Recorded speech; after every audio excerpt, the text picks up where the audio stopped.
Hey, welcome back to our podcast, your go-to source for all things real estate and lifestyle in the heart of Fort Worth, Texas. I'm Jackson Christian Berry. And I'm Jean Kristen Berry.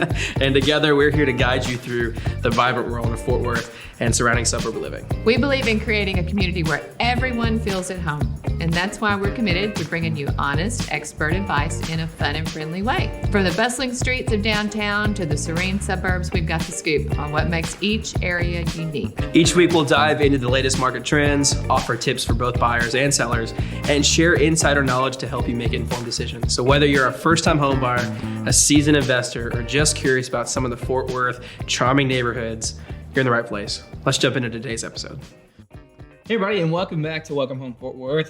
This is our June edition of the market update. So this is what is happening in the Tarrant, Johnson, a little bit of Parker, a little bit of Ellis County area, okay? As we do each and every week, we have two disclaimers we always like to start off with. Real estate, guess what it is? Hyperlocal. Hey, nailed it. Hope you answered in your car, wherever you're listening to this as well, in that blank space. Real estate's hyperlocal, and what that means is very simply that this is a generalization of what is happening in our general area. However, your neighborhood may be experiencing the higher end of these stats or the lower end of these stats, depending on where you are. So if you want to know what's actually happening in your market, in your local marketplace, you got to talk to somebody like us. Fun fact, I just found this out. You actually literally have to talk to somebody like us as a real estate agent because Yes. Zillow, okay, this is very interesting to me. I just found this out. Zillow, so Texas is what's called a non-disclosure state. Okay, we've known this. We've known what that means. It means that you don't have to disclose home values. And you can't disclose home values unless the homeowner does it themselves, correct? And so we always talk to homeowners when they close on their home sale and they say, hey, you're going to get a little, notification in the mail from the county asking to, know what your home value is. You don't have to fill that out. You can if you want to. You don't have to. Zillow does not have access to closed sales because in Texas, because of it being a non-disclosure state, they do their algorithm based on other things that we track on the market, on the competition side. But fun fact, so really, we'd love to help you know this because we actually are licensed to be able to share this information with you. So, sorry, fun fact that I just remembered up as I was talking about that. So that's number one, hyperlocal. Just know that. Number two, again, like we mentioned at the top of the show, this is for Tarrant, Johnson, a little bit of Parker, a little bit of Ellis. If you find yourself in those areas, I hope this is helpful for you. It's going to be a little more in depth than what you'd find on a major news outlet talking about the real estate market. And more specific. And more specific. Yeah. So we always structure this in the specific way. We like to talk real estate is economics at its basis. So it is supply and demand. Okay. With supply and demand, supply is really the nature of sellers and what somebody who is being a home seller would experience in the market. Supply is going to be the biggest, supply and demand both affected, but it's the amount of houses. The houses are the supply, the buyers are the demand, right? And so we structure this in talking about seller-specific, supply-specific things, and then we get into demand-specific things, and then we kind of talk about the crossover and what it means for somebody in today's market. Cool? Yep. Cool beans? Yep, that's Same what it's about. page? Capiche? Let's do it. All right, jumping in.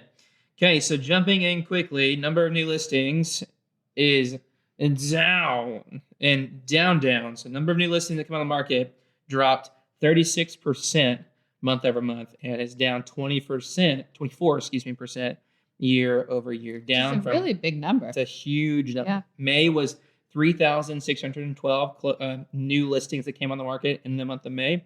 We're down to 2,647. So that's a pretty sizable drop in new listings. And kind of odd, honestly, to see this sizable of a drop this time of the year in June.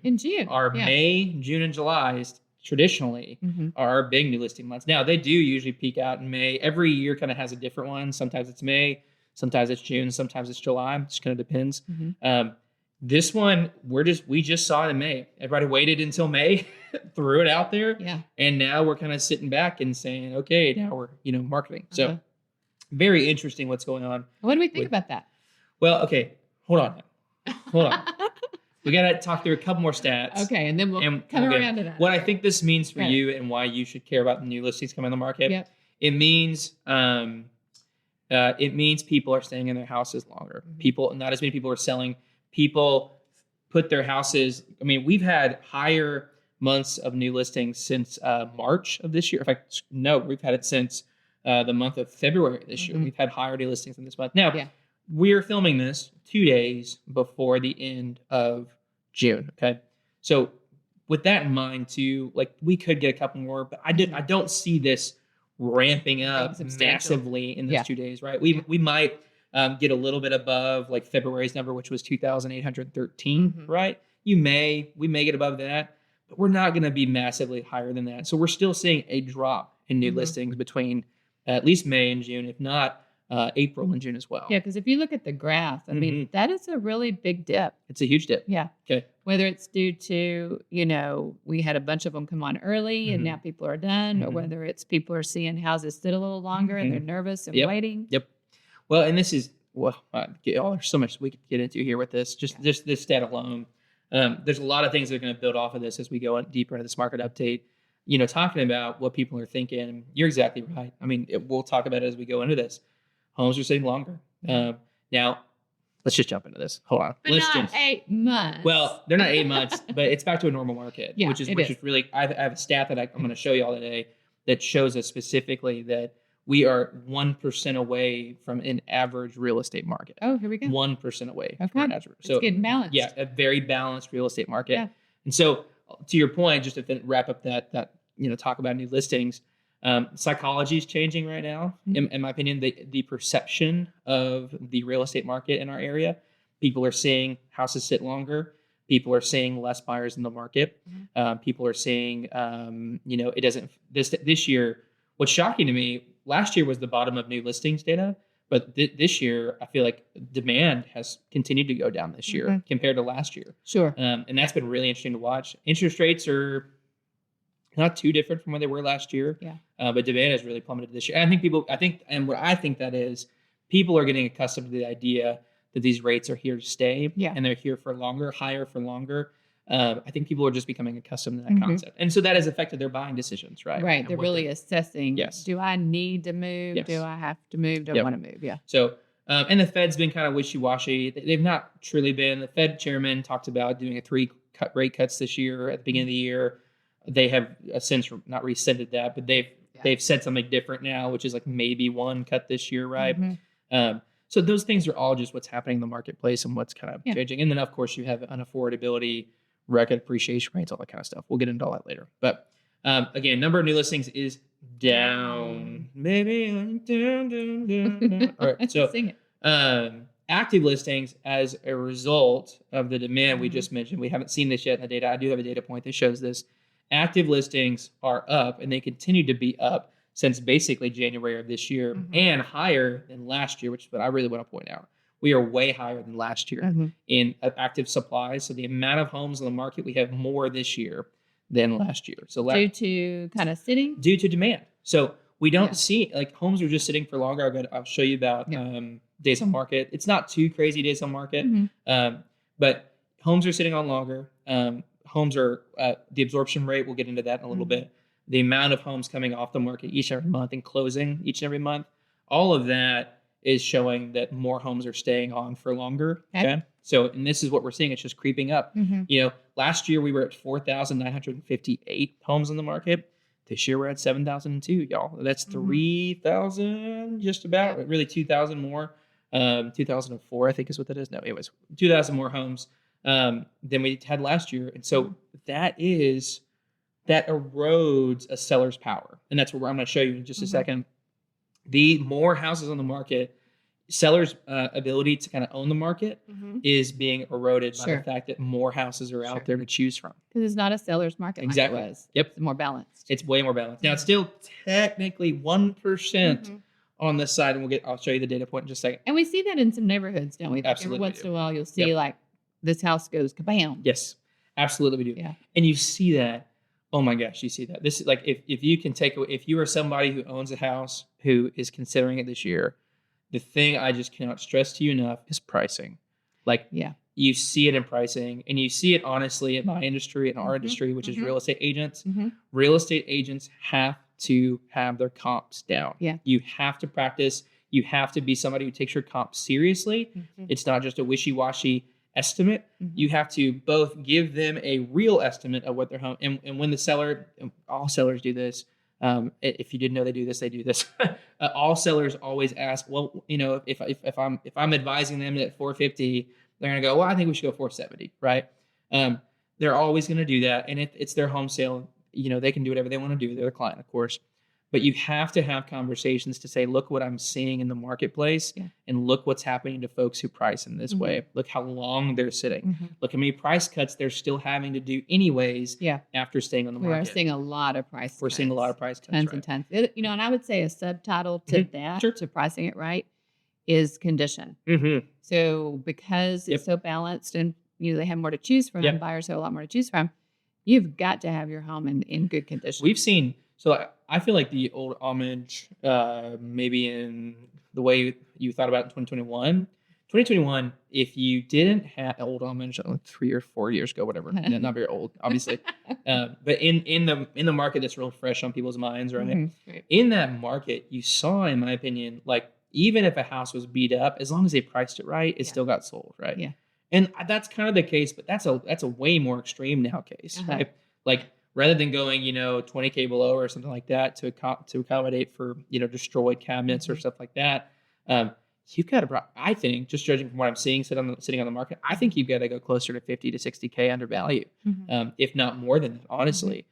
Just to even get buyers to come in the door. They may not even bite on that. And they're probably still going to offer you less if your home really is beat up. So condition now isn't a, preference. Condition now is we've got to make sure your home is sellable. Do the most you can do. Otherwise, it's going to sit, and you're not going to get the money that you want. Or you go to investors, and we've seen some people do that as well. Sure. Investors are easy. Now, just pro tip here while we're talking about it. Investors, make sure you always get multiple offers, right? So there are multiple systems that exist out there that ensure that your house gets in front of as many investors as possible. Don't go with the one investor who just kind of called you and gave you an offer, or with Orchard or Open Door, places like that. Shopping. Just make sure you shop for it. That's my point. Yeah, do like a investor MLS. Yes. And there's ways to do that. Yes, there is. If you want to know, just holler at us. Yeah, we got your back. So, yes. What else do we need to talk about? So those active listings are up. We are up 9% month over month, and this is the big one, and this is what I want people to hear. 41% year over year, we are up in active listings. Okay. Oh, that's big. That's a huge increase, and that has, we as real estate professionals who are in the market every day, working in it, trying to help people buy and sell real estate. We see this. This is what we feel. We feel it. And this is the thing that I have a client of mine right now, a dear friend of mine who is he had his property listed last year during this, and we have it listed now because it fell out as a horrible thing. What is so fascinating to see with this experience is for him, it's really been a learning curve. Why is this market so different? What has changed? Because it has changed drastically since last year than this year. And there hasn't been any huge changes with his property. And so he's simply just experiencing in a very real way this statistic here, which is the, up 41%. There's 41% more competition this year for your home when it's listed. And we'll get into this later. There's a lot less demand. And in fact, I think this is our next stat. This is our next stat. Y'all, this is the other shocking news. The number of sales is down 66% month over month. From last month. 71% year over year. This time last year. Okay. Dramatic drop in sales. So they're really not going off the market. Dramatic drop in sales. Again, we have some variance. There may be a little spike, that I should say spike. There may be some, increase in this. We're doing this a little bit earlier in June. There will be some sales that get posted in between now and the close of June. It's not going to be that. It's not going to be almost 1,000 sales in the next couple of days. It's not going to be that drastic. Right. I would say to you guys out there that make sure and take a look at these graphics that Jackson put together, because when you see it visually, how big of a drop that is from month over month, it's a pretty big drop. We are in the middle of June. In fact, this is June. So we have completed June, excuse me. So we've completed June. We've been through June, the middle of what is traditionally the high season of real estate. And you have sales that are likened to January of 2024 sales. January 2024 was 1,277 closed sales that month. This month we have 1,460, right? January of 24? Yeah, 2024. Okay. So January of this year, everybody, which is low, which is our low season. Yeah, we just hit low. We're slightly above still, of course, but we're we are likened demand wise, closing wise, activity wise to January in the middle of summer. What's happening? Like, that's crazy. So this is my point of like, this is a dramatically different market. And look, I'm just going to do a quick plug for real estate agents, whether it's us or whoever. You have to have somebody who knows this data, right, and can explain it to you. If they're just saying, well, it feels like this, you have to have somebody who can explain this to you, because this is what data is showing us. It needs to be a more serious conversation when we talk to you about pricing right now, because pricing, like, we don't have as much variance. In fact, we don't have any variance, quite frankly. We don't have any variance in your pricing. We have to not only price it right the first time, and we need to be tracking to make sure and ensure on the back end that we did price it effectively. So highly recommend a real estate professional to help you navigate this time. Seller contributions. So this is considered, you've heard of this as concessions. This is the seller giving money towards closing costs, things like that, right? I like to track this number just because it's good to know perspective for people who get into the market. Right. We saw this go down, so there have been less contributions. Now, again, we saw closings go down, so keep that in mind. We've seen less concessions, 879, which is 60% of all closed sales, okay? Last month in May, we had 968 concessions, and they were 80% of all sales. So last month was a lot. Yep. But we track pretty much above 50% on all. I've been tracking this number since March, basically, of this year. And we track pretty above 50% of all sales in our area have concessions, which is interesting. So that's just another signal that it is becoming more of it's leaning more towards the buyers. Yeah. And I mean, absolutely. Yeah. The thing I would say is this is one of those moments where this is, I would describe this. I think you're right. I think you'll see, but I think that there is a piece of this that is just like not culturally, but locally what happens. Like, this is just part of our real estate environment in this area. In 2021, I'll go find the stats for next week. It'd be interesting to know what 2021 was like concession wise, because I still think there were concession asks during that time, because that's when somebody asks for a concession, right? It's usually during the contract. It's post inspection, right? There's a reason for it at that point, right? So for me, you got 50% of buyers agents who are doing a good job, right? Because they're negotiating with the seller to say, hey, based on these things we found in the inspection report, here's what's up, right? We need some compensation for these things, right? You know, a neat stat to see, I don't know how we'd pull it, would be to see multiple offers. So scenarios. I've tried that. Yeah. The only way to do it is to search for multiple offers in the description or private remarks, and that's not a consistent way to really show that. Because that would decrease your contributions that you asked for, because you knew that there was another buyer on the side. See, my point is saying that I don't agree with that personally. Yeah. Just because I agree, like, if you had multiple offers, let's say you had 3 offers, right? And they were all great offers as a seller. You took one, they went to inspection, they showed you why they're asking for the concessions. Your agent hopefully helped you navigate to say, hey, these things are petty for sure. But hey, these things, we're going to get flagged from all of those other buyers, right? So there are things that exist in that moment, I feel like, that it doesn't matter if there were multiple offers on the front end. The seller can say no and just go find another person. But when an inspection has been done and is involved, I feel like the seller understands, I'm going to get asked this from any of those buyers. You know what I'm saying? Yeah. That's my point. It's like, I think it's less, I think concessions speak more to the way that we do transactions in this area than demand. Now, do I think it goes down when there are multiple offers? Yes. Because the general mindset is different. Do I think it's less? Yes. But like, if your house was going to get flagged for a foundation, or something, it doesn't matter that there were multiple offers, because as a seller, I didn't know that, but now I know that. And so now I've got to adjust my process based on that. Right. Yeah. Does that make sense? It does. I think that there's probably some mindset differences now, and buyers are hearing more that there are deals out there that they can get more from a seller. So I think that they're asking for a lot more. Yeah. I think they're up for sure. Yeah. Definitely agree on up. I just think that, like, I don't think they're going to, I think they'll always be around. I don't think it's going to be like 0% or 20. Because there's houses that need stuff done to them. But what I'm saying is, like, even below 30%, right? Like, the buyer will feel indebted to you if you pick their offer out of a multiple offer scenario as a seller, for sure. And that's going to help them. But if something comes up in an inspection, you're going to need to, like, if it's a big ticket item. That's what I'm talking about. Sure. If it's something that It's is something like little. that damages the value of your home, then that's going to be something you have to deal with no matter what. Is my point. So Well, we may have had a lot more people who were just selling kind of homes that needed more stuff done to them. it could be.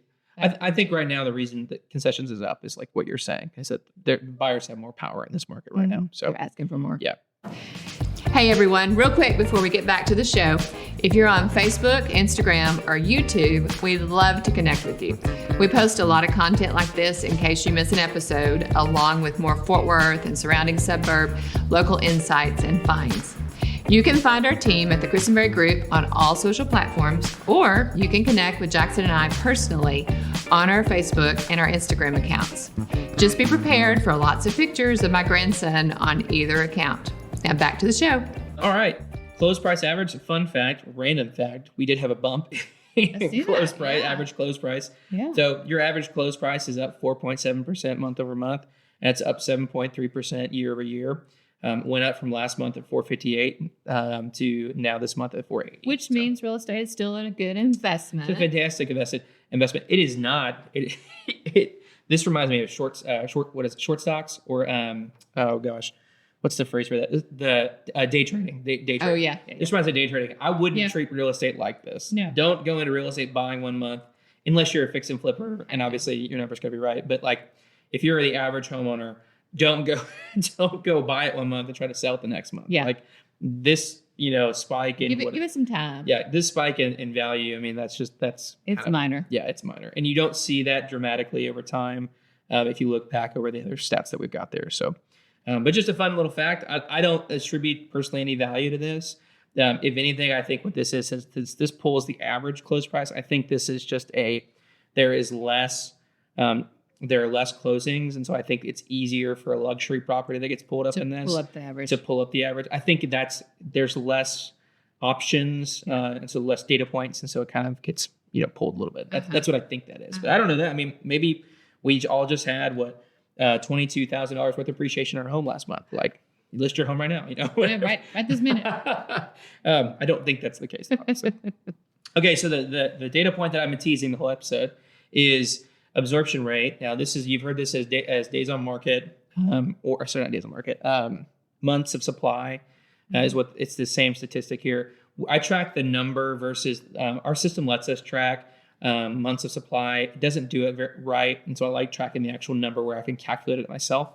So if you look, we have since the month of March, gone down every single month, closer from a real seller's market in March of 2024 to now an almost balanced market in June. So this is a big shift, and I think this is the data point that I would talk to you about. Yeah. If you were saying, well, Jackson, I'm a seller. There's still little homes out there. Supply is at an all-time low, which is not, but supply is low or whatever. I've got all the power. I would show you this and say, yes, you technically do still have the power, because anything above 20% is considered a seller's market, but 20 to 15% is balance. Anything in 20 to 15% is considered balance, in balanced market, and 15% or less is a buyer's market. So we are tracking and trending towards a buyer's market. Now, do I think we're going to get there? No. Do I think we're going to reach a buyer's market? 15%. That'd be crazy if we do that. It's possible. But our inventory is still so low, though, for what you would think. I would think. So I don't see that happening, but that is certainly a possibility.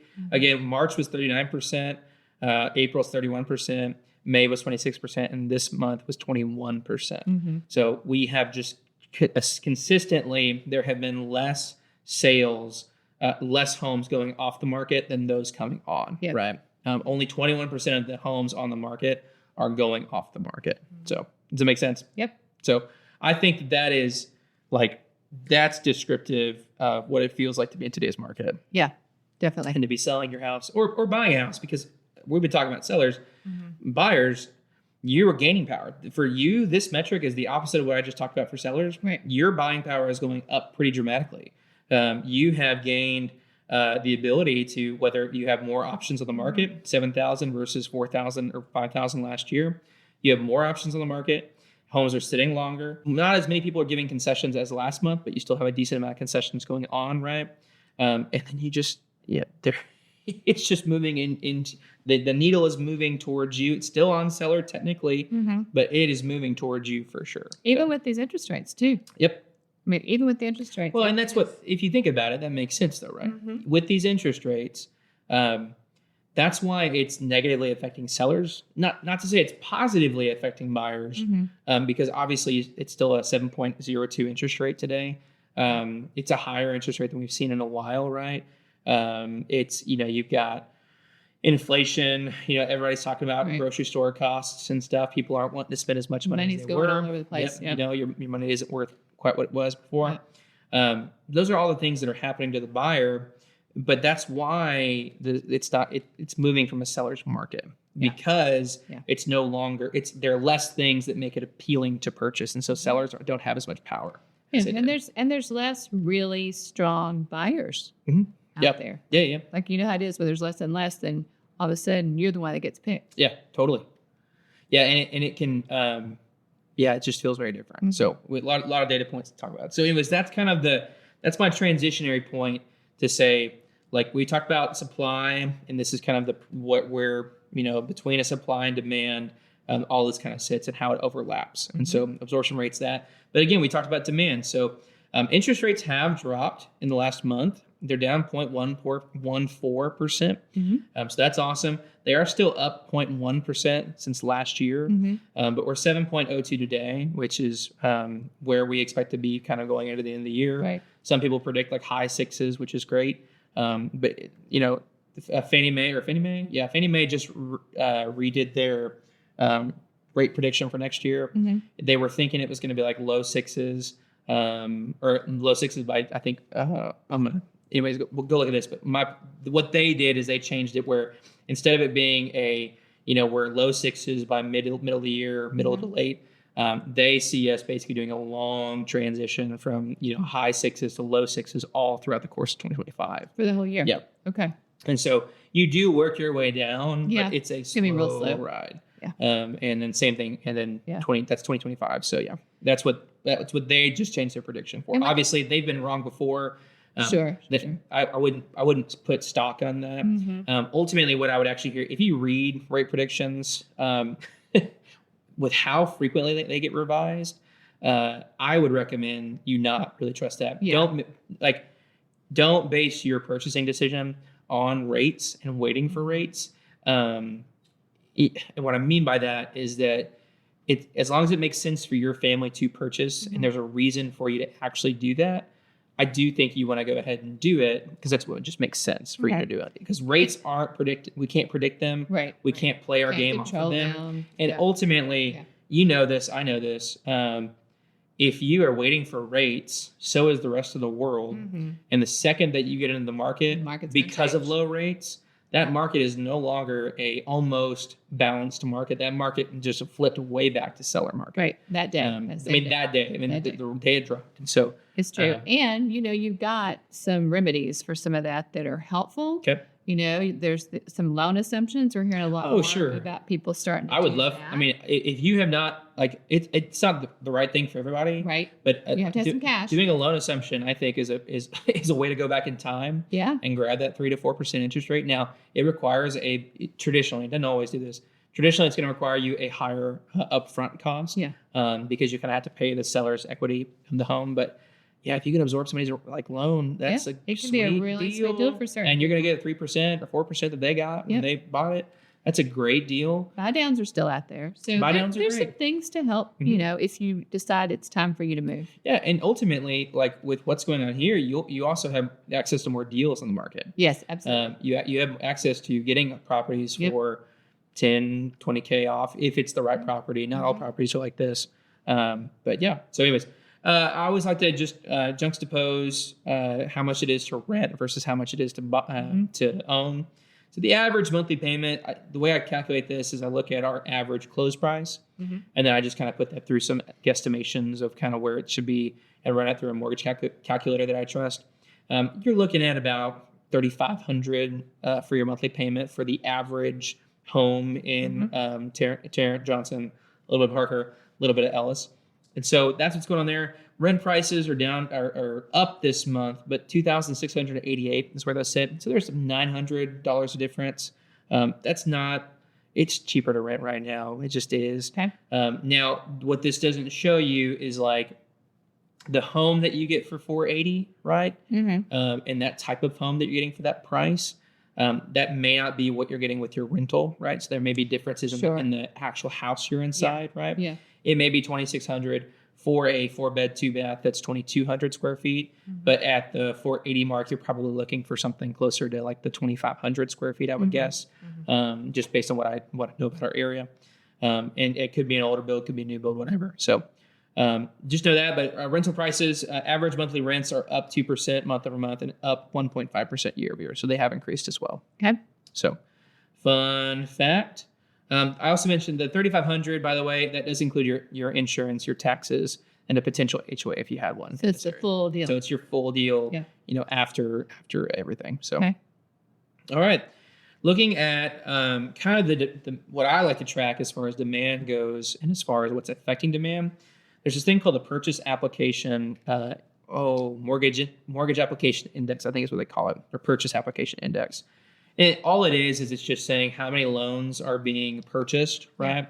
Every single day, or being applied for, right? Applied for, yeah. And so I like to track this. If you look at it, we're up 5.4% month over month. So there have been more. I heard that in the news recently that there was really a little tick going up. Yep. So, and you can see it. I mean, since basically May, the biggest tick happened from June 5th to June 12th. There was a big bump there. It went up basically 5 points, which is awesome. So there's been a bump in mortgage applications. Now, again, juxtaposing last year to this year, you're down 13% year over year. Purchase applications are down 13% year over year. And so that's something to be aware of as you consider that just shows us what's going on with demand. There's 13% less demand for loans. Now, I mean, we're not talking about cash deals, right? This is only tracking loans. This isn't tracking closings is where we'd see cash deals coming in, right? In the variance there. But yeah, this is just loans. I think it's, is it 80%? No, I'm not going to say it. I don't have to. I need to reference. I need to reference that. There's a stat that talks about how many homeowners have what percentage of homeowners typically use loans. And so we would need to get that to really speak to that. Inflation is kind of trending down. We got a big report in March at a 3.5%, but 3.3% in the month of May. We'll have June's and July 11th. So of this year. It's kind of staying steady, isn't it? It's doing okay. You know, we're down from 6.4% last year in January of 2023.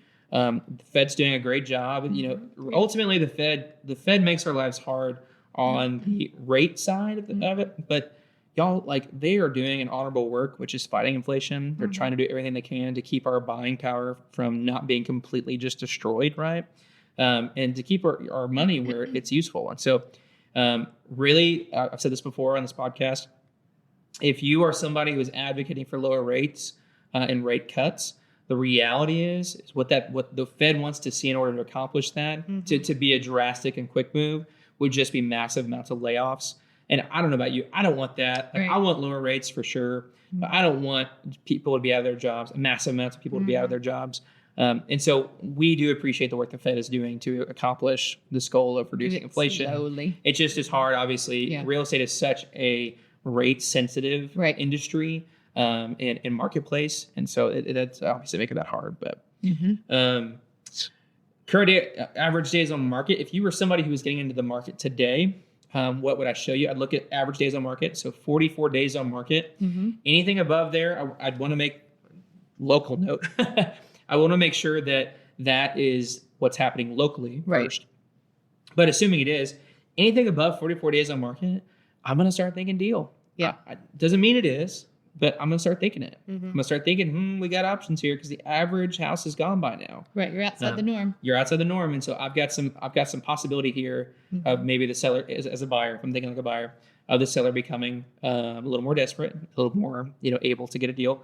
If I am a seller who's gone past 44 days, I'm thinking either price cut if I need to gain that. I'm thinking is there something wrong with my home? You would know that by hearing the feedback you're getting from your showings. Right. And you should be tracking your showings and all that kind of stuff. But, what's the feedback I'm getting? Do I need to go ahead and move on one of those pieces of feedback? Do I need to go ahead?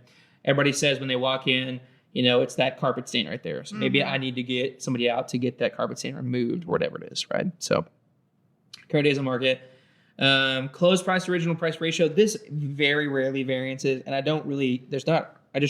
show this to say, like in Texas today, as a seller or a buyer, in Tarrant, Johnson, Parker, or Ellis, 98.5% is the average closed price to original price ratio, which means that homes are selling for 98.5% of their list price. Does that make sense? So just know that. That's a norm. If you are somebody who comes in and accepts, an offer for $5,000 offer or something, just know that that's not unheard of.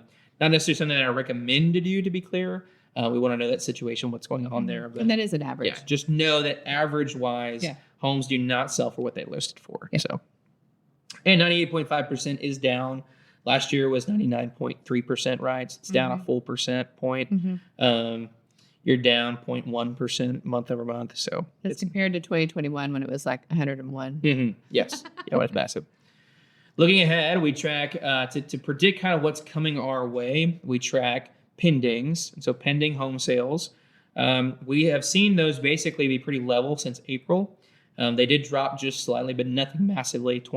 So we've seen pretty consistent pendings going on.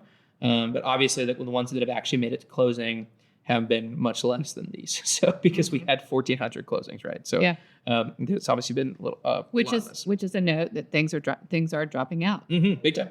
Yeah, absolutely, they're dropping out. Yeah, buyers are as a seller, buyers are a lot. We've been using this phrase internally.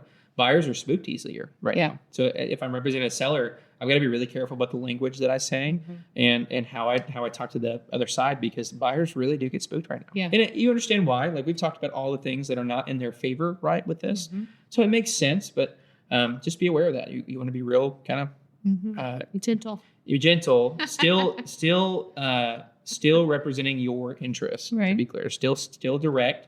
But just gentle for sure. It's good to have an agent who knows how to negotiate right now. Yes, or just knows, or just knows what we're talking about here in this podcast. That understands and is looking at the data and saying, "Here's what's happening in my local area." And because preparing your client, you don't know how many people don't do this, and this is something you really got to do. So, highly recommend it. Anyways, closing every single time, I like to just talk about how we have seen the real estate, the average close price rise since 2014 at $212,512 to all the way to today at $428,538. So that's a pretty dramatic increase over that time. Now, that makes it harder for buyers, right? And buyers' homes are more expensive today. Right. This area is more expensive today.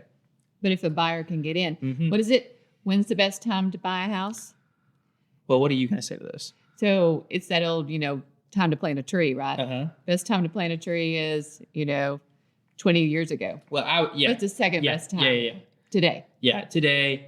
It's got to make sense for the family. That's my only thing is it's just going to make sense for the family. So I don't want somebody getting locked into an interest rate that they can't actually afford and those kinds of things. Sure. But yeah, y'all, it's and this is the chart we talked about last week that I kept in here as well for this week, last month. The appreciation, first off, from the original charts outside of COVID years ranges from 3 to 9% every single year and averages around 6% appreciation rate. Okay. So first off, know that. That's a great stat to know. But y'all, every decade, if you look at the decades, you have seen as low as 30.1%. And that was from the 2000s to 2010s, right?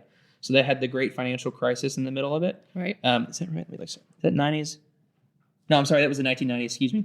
Great financial crisis had 47.3% appreciation over those 10 years, right? So real estate over a 10-year period, it's a great investment. And it tends to do well during crisis time. Yeah, it survives it. It comes back. Yeah, it survives with a bang. Yeah, you have to wait it out. That's the thing. If you bought the year before and you sell the year after or whatever, that's a harder game to be sure of. Timing is like the key. Yes. All this to say, y'all, just to summarize everything going on, The reality of what's happening is that we are getting more to a balanced real estate market. Mm-hmm. This is a market that for sellers is a harder one to sell in than the previous markets that we've seen. It just is. And I want to be clear. It's not hard to sell. It has just moved in the direction of being more difficult. To be clear, it is not impossible. It is not even honestly hard to sell your home today. It is just, it has to be done with more detail orientation. Yeah.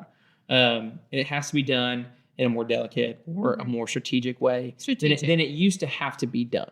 I mean, truly. I think strategic is the it has to be done in a strategic way. Then we'll say that. Buyers, you're the flip side of that conversation.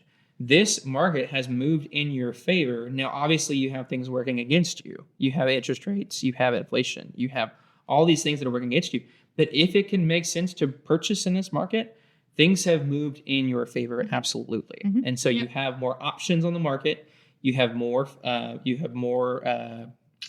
motivated sellers that you have access to get deals from on those things. So it's shifting right now. But to be clear, it hasn't moved to a buyer's market. It's moved to a balanced market. Yeah. What we're experiencing right now is really more of a typical average Tarrant County real estate market based on what's happening between supply and demand, to be clear. Right. Obviously, high interest rates, nobody likes that. Obviously, if we could just sell our houses for $1 million more than we bought them for, that'd be fantastic, right? So there are things that we would love to see on both ends, but this is activity-wise becoming pretty well. And the cool balanced thing about being balanced is that if you have to both buy and sell, then you're not getting that's a great point. Gigged on one end, and then great on another. That's a great point. It's going to be kind of a smooth ride on both ends. Absolutely. So because that was the hardest part in 2021, 2022. To sell was easy, but to buy was really difficult, really hard. And so that's a great point. Yep. It's just going to be a little easier in that fashion. Yep. Yeah. Yep. Just rates being the only thing that changes. Your mortgage payment being the main thing that changes in that transition. So. Right. All right, y'all. Well, if you have questions, again, this is a lot of data, a lot of stats. If you have questions about what this means for you and your real estate investment, let us know. We'd be glad to answer those questions for you. But we hope this has been helpful. We hope this helps you know what's actually going on in the real estate market. And so you can make an informed decision for what you want to do, or just be updated for, if you're just somebody who's like, I'd like to know what's going on. Yep. I hope this has been helpful. So, absolutely. Let us know if you have any questions. Feel free to reach out. We'd be glad to help you any way we can. But in the meantime, hope you have a great week. We'll see you next week. Next time. Hey, thank you so much for watching the podcast today. If this has been valuable for you at all, we sure could use your help getting the word out to more people. If you're listening on Apple Podcasts or Spotify, go ahead and give us a follow and consider taking just maybe 2 minutes to leave us a review. Both do wonders for our show with the algorithm, and on both platforms, all you got to do, head over to our show page. On Spotify, hit 3 dots and select rate. And on Apple, all you got to do is just scroll down to the show and say leave a review. So just click that. If you're seeing this on Facebook or Instagram, a like or comment puts all the good vibes out in the algorithm for us. And on YouTube, make sure you smash that like button, subscribe, and hit the notification bell so you can be notified whenever we post a new episode. Join us again next week for more Fort Worth housing news and updates. Until then, y'all have a great week.